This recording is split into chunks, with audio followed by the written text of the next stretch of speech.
Hi guys, thanks for joining me again.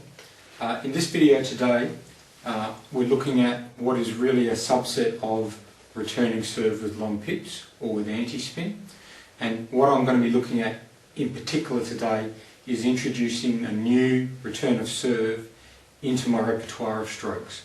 So basically I'm trying to learn a return of serve with my long pips that I've never used before and that I don't actually have any technique for in terms of practicing this particular stroke.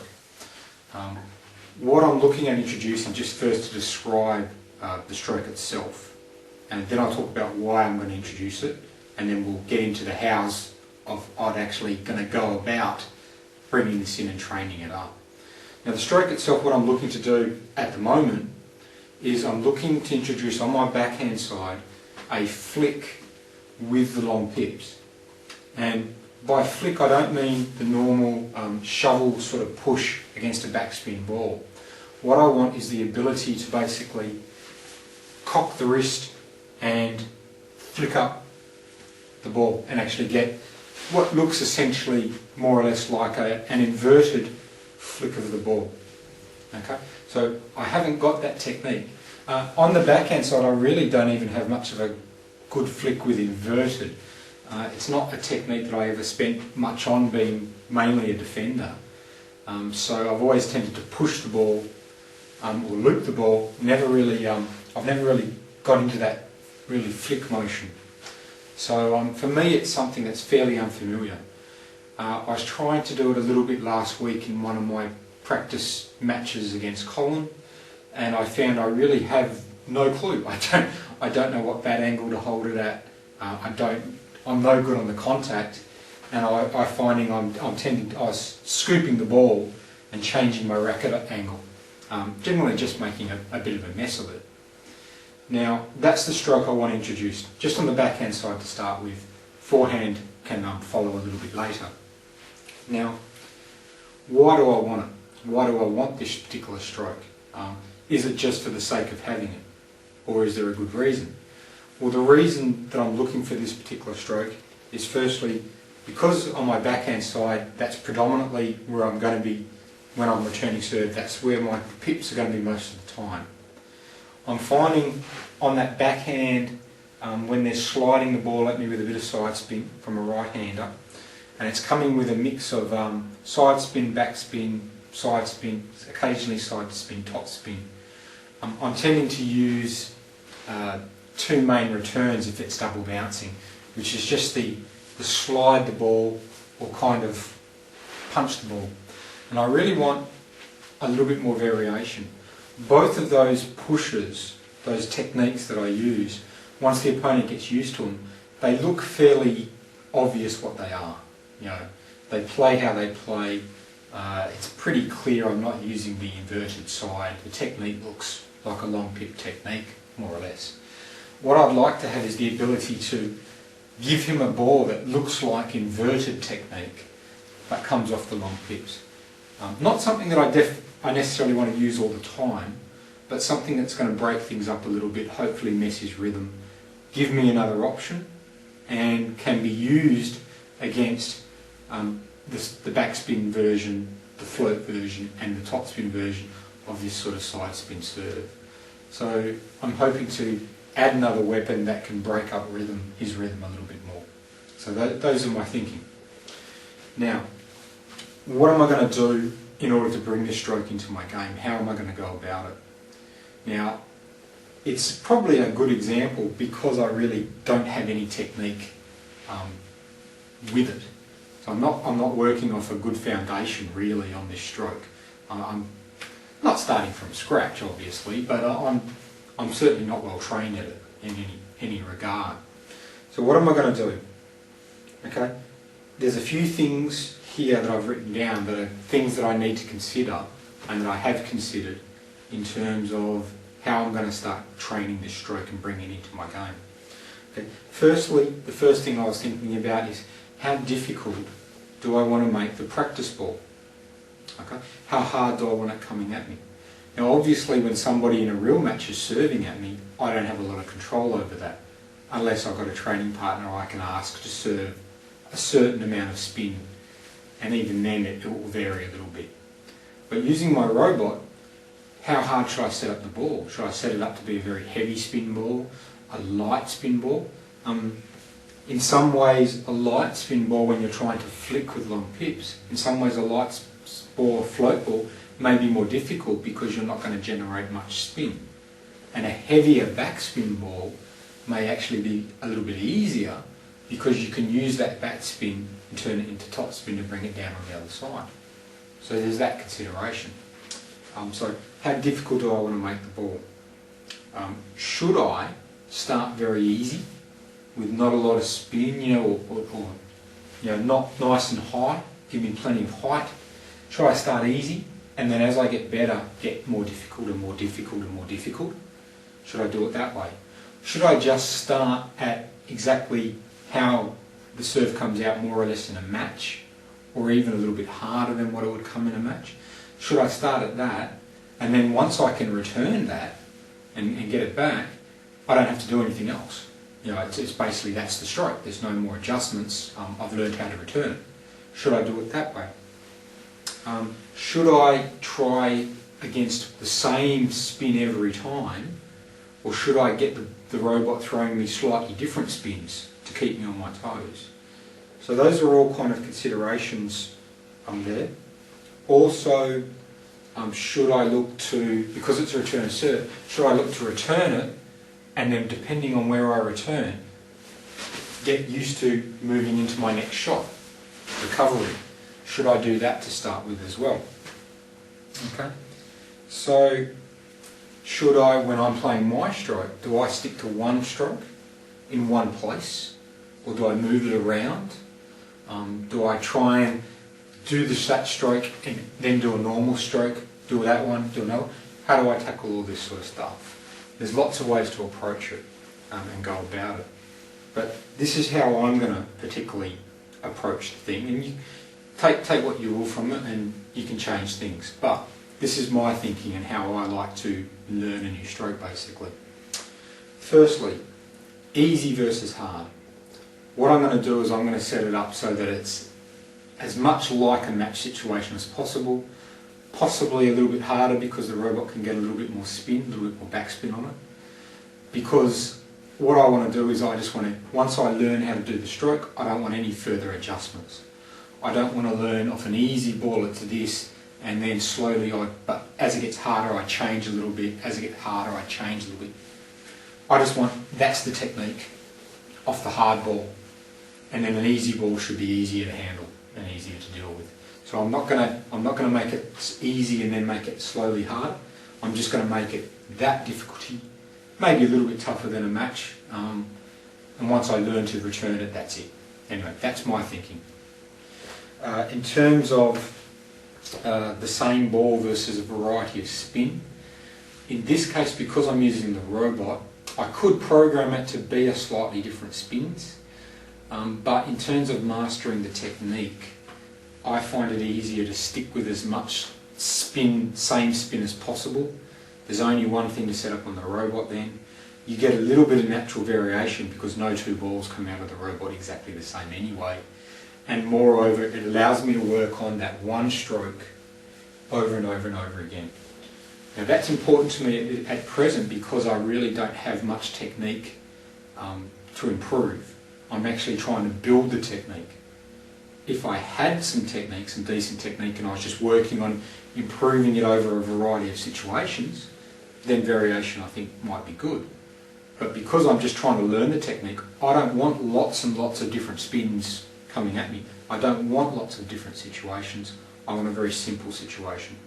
So I want the same thing more or less coming at me, so I can actually firstly work out the bad angle, the actual technique, and then start to groove it.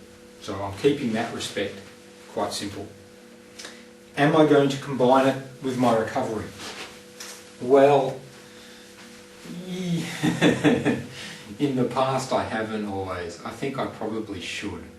It's a good habit to get into, to actually slow down the amount of ball so that you do it, you flick it and you recover. You get back, do it, flick it, recover. in the past I've been guilty of just basically there. You do more balls, but it's not a great habit to groove into.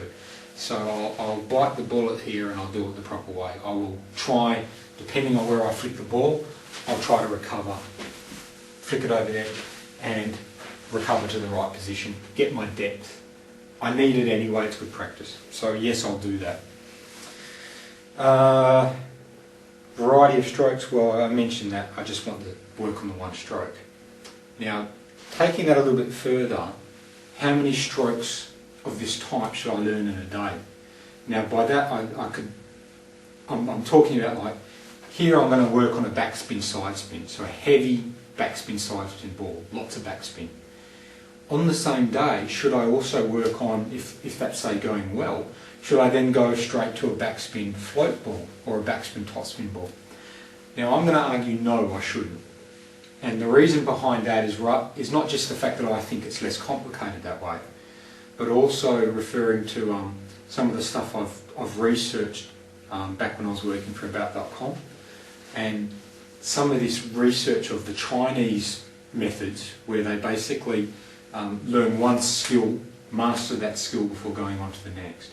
And it feeds into some of the research done by scientists where they found that if you learn one skill and just do that one skill, sleep, come back the next day and do the skill again, the sleep process actually seems to help cement it in your brain and get the pattern in. So the next day, if you do it the next day, you come back a lot better. Sleeping kind of, it just seems to allow your body to do all the pathways a bit better and you'll come back. Whereas they found if you did two skills and then slept, it didn't work as well. So whether it's confusion or conflicts or whatever. But what they recommended is on a new skill, do it that day. Don't learn anything else new, just do that one skill, sleep on it, and you'll find the next day you'll come back better. So that's what I'm going to basically do, is I'm going to work on one stroke consistently, just against the backspin and side spin, till I'm happy with it. Then I'm going to bring in and start learning against the backspin float, okay, just for that particular reason. Once I'm happy with my return against backspin and side spin, and I start working on the backspin float, I'm going to, it's going to be a modification of that technique. How much backspin side spin will I do? Well, probably for the first couple of days I won't do any, just to give me a chance to get the feel for backspin, against a backspin float ball. Once I'm happy with it, then I'll start working both. I'll work both for a little bit, then I'll probably bring in the backspin topspin ball. Do that on its own for a few days. When I'm happy with that, I'll then start mixing all three together and doing it that way. So that's the approach I'm going to take with it basically. Now during this time, which will probably take, goodness knows, it might take a month. It'll probably take longer to get finally happy. I'll still be playing matches against people, and I won't be afraid to try it out in training and stuff. But in terms of overall hack work on just practice work here on the robot, that's how I'm going to approach it. The other thing just mentioning here is my success rate. Now what I mean by that in my notes is that how hard do I want to make the ball, how often do I want to succeed once I work out the basic technique. Now that kind of goes with the difficulty of the ball, and how I'd work this out is I generally want a 70 to 80% success rate. Okay. Now if I've set this ball up to give me a very difficult match situation ball, and I can only get my return on 20% of the time, then I either need to move to an easier ball that I can get up to a higher success rate, or I need to be really focusing hard on my technique so that I can get my success rate up to that point. Otherwise, if I'm only getting it right 20% of the time, I'm not actually really training good technique, I'm actually training the 80% that I'm doing wrong. So I'm going to start out trying to do it off a match situation ball. Hopefully my technique success will be fairly high. I'm just at the moment feeling for what the correct technique is. So I'm going to give myself some leeway to make mistakes. But once I've kind of worked out, oh, this is the technique of how to handle it, this is what you should do, then I want my success rate to be up at 70–80%. And when I get to that stage that it is, if I then get up to 90–100%, so it's, yeah, can every time, then I need to make the exercise harder. Move the ball to 2 places, change the spins, bring myself down so I'm working a bit harder again.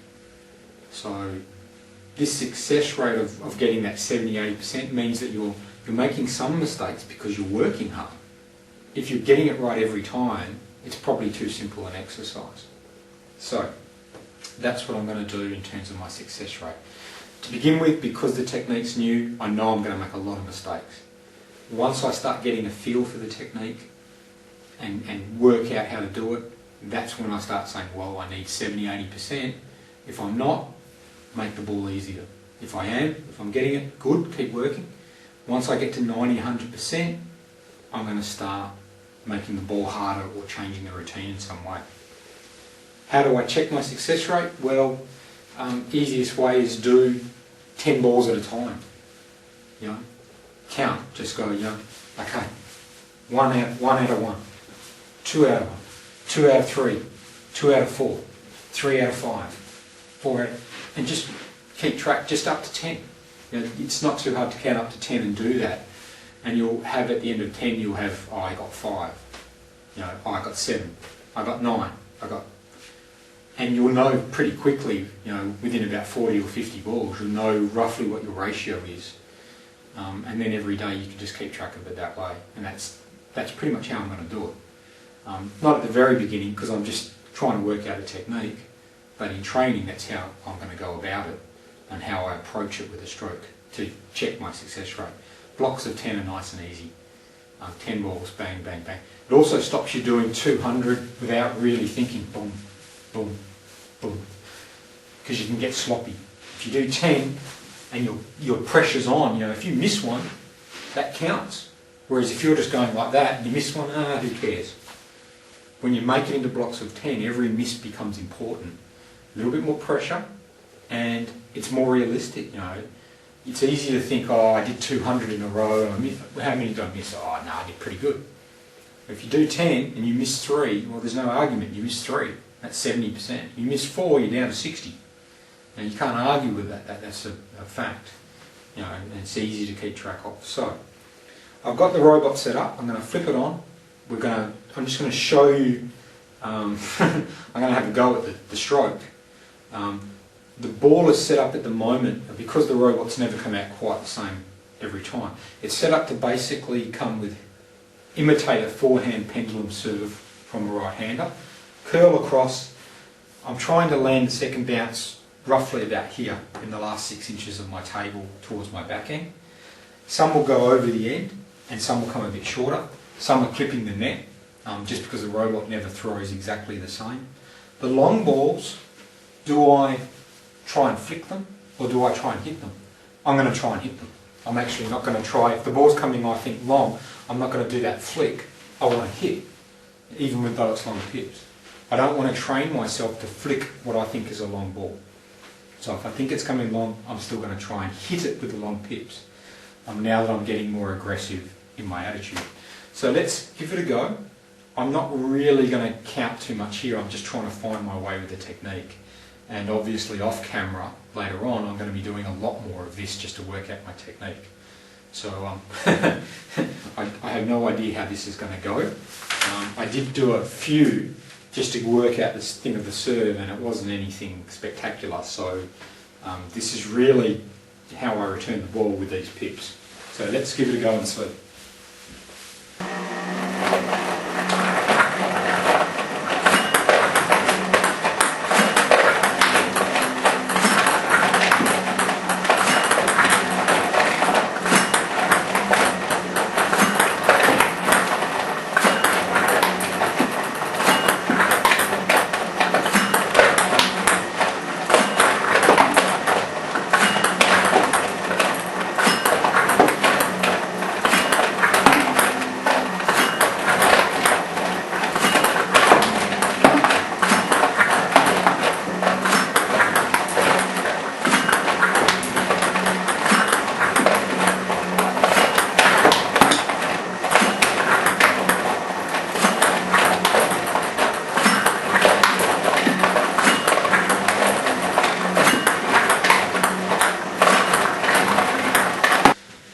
Okay, well, that's it, unedited, how I came straight off on and just started doing it.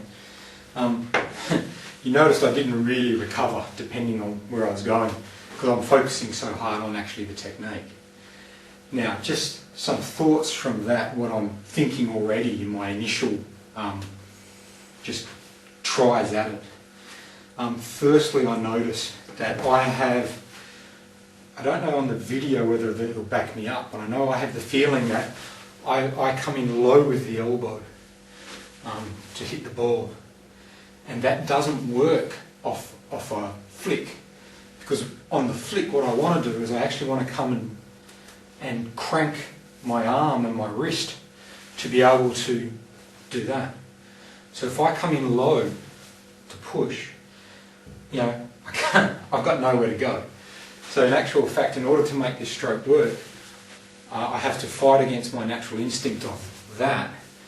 And obviously that's no good for push, but I have to come in with a high elbow to give me room. See how high my elbow is above the table? I mean, that's a good, it's the length of my arm almost. So I have to fight against the urge. This is going to be one of those situations where I'll have to pick up the ball quickly and fight my natural instinct of arm low, because now the arm's got to be high to give me room to flick. So that's the first thing I've kind of noticed with that. Second, the bat angle, I was kind of starting to find the bat angle, I think, against that particular spin. I was starting to get closer to the top of the net. Still missed a few, but yeah, I think I can get the bat angle right without too much more work. It will be interesting to see how it goes off a less spin, how much different the bat angle really is. The actual feel off the bat is not too bad. Actually, because it's a grippy long pip and it's off a serve, I do feel like I've got a little bit of grip and a little bit of lift to actually get the ball up and lift the ball up a bit, even though the backspin should be theoretically dragging the ball down off my bat. So that's not too bad. I feel that I can get the bat angle right, and I feel I can get the pace right. It's not going so fast that it just flies off the end of the table. So far I'm thinking, I don't think it's an impossible stroke. I think I could probably master it, but I know that I really haven't got that instinct of coming in there. I've got the instinct of coming in there, and that's not going to work. So when I go and have a hit with Colin later today, I'm going to try this, but I'm going to remember when I want to flick the ball, I'm going to make sure I stay high with the elbow and really crank that wrist, give it a little bit of wrist and loosen it up. So yeah, it's for a first try at it, it's not bad. It's reasonably encouraging. I think the stroke can be performed without sacrificing too much percentage-wise, too much consistency. I think there's a thing in there that I could master it. And then of course it wouldn't work badly to be able to have it on the inverted side as well and use the same sort of technique and learn that. Gives me another variation after that too. So yeah, I'm reasonably pleased with that. Obviously a lot of mistakes to begin with too, but that's okay. I'm still solidifying my technique. And what I think might not be a bad idea is I'll work on this for about a month, or at least until I feel that I'm reasonably competent with it. And I'll come back and I'll video another session, and you'll then be able to compare my first run through and the technique I've done with the next run through when I'm feeling a bit more confident, and we'll have a look and we'll compare and contrast and just see if I've improved any or not. Or if I find that I actually can't do the stroke, that my initial impressions are wrong and that it actually doesn't work for me and I'm not good enough to do it, well, we'll come back and I'll say that too. So, I mean, it could be possible. Maybe I'm overthinking my ability. Maybe I really can't do it. But I think that the possibility is there that I could use this stroke and develop this stroke without having to do miraculous shots. And for me, that's important. I don't want this to be a low percentage shot. That's risky for me. I want this to be a high percentage variation that gives me a variation, but I'm also want to be very confident that I'm going to make the return. So that's what I'm looking for. But yeah, we'll come back. I'll come back when I've either improved or I've decided that it's too hard. I'll come back and fill you in on the details. But this is how, just to recap, I guess, the overall thing, this is how I approach learning a fairly new stroke. Okay, you look at what you want to do, you look at why you want to do it to see whether it's just because it looks cool or whether it really fits with your game. You look at what needs to be done, what stroke, decide the difficulty of the ball, decide how you're going to go about it. You know, are you going to go from an easy ball, work harder, decide what success rate you're looking for, go with, well, I suggest 10 balls at a time because it's easy to track your ratios. Maybe even write them down at the end of the session just to see that how you're doing. And also with that, probably start with, I think if it's a new technique, completely new, start with the same ball. If you're looking to just say improve your backhand flick and you already have one, but you may be a little bit scrubby against, not so good against the top spin ball, but you're good against the back spin, in those situations, start with a few top spins, get the feel for it, and once you're comfortable, then start mixing in backspin, top spins, and doing both, you know, and move on. Because I'm learning the new technique, I'm just going to stick to just the one stroke for a while and work on that. So yeah, basically that's how I approach learning a new long pimple return, and I'll be back with more information later. So again, thanks for watching.